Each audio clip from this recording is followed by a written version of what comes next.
Avval baştan Allah Tebarek ve Teala şey deyip başlattır. Sebbihisme rabbikel a'la, öd beyik perverdigarını pakitin beyan etti.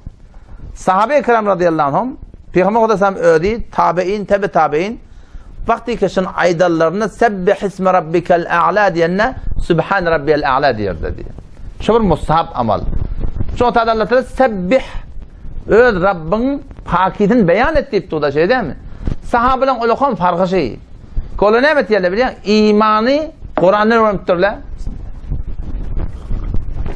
Okuyup balakalı Kur'an düşünüyorlar. Olukon bir devlet şey. Okuyup balakalı Kur'an düşünecek otanız, ben kitap merifi deyin, biraz zahmet çekten boluyandar.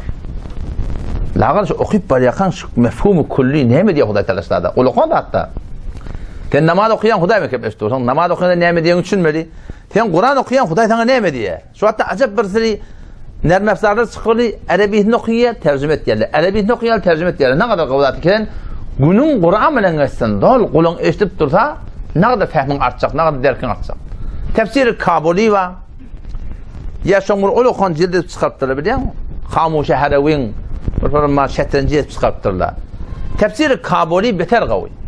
Hem Hanefi mezhep, hem muteber, bir hosnu var, her kelimenin asasına fasihini yattırlar.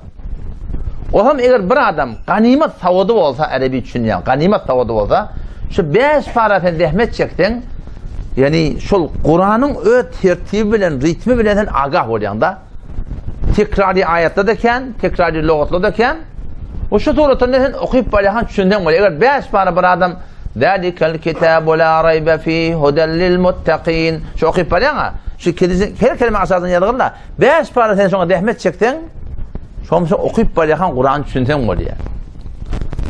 Kur'an'da Allah Teala'nın öyle ediptir. Sureye Kamar'da geliyor. 27. paragrafında Allah Teala وَلَقَدْ يَسَّرْنَا الْقُرْآنَ لِلذِّكْرِ Katten biz Kur'an'ı pende nesihetin şimdi asan ettik diye de. Allah Teala asan ettir sana.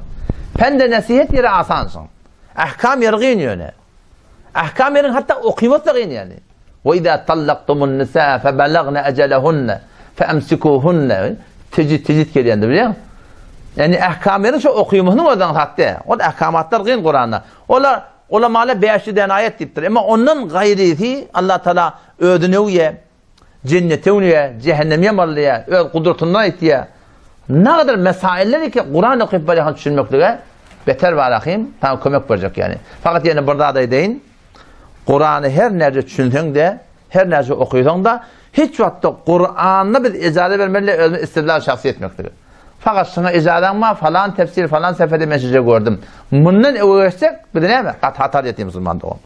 Allahu Rabbi vel İslamu dini ve Muhammeden Resulullah ve yakini adnu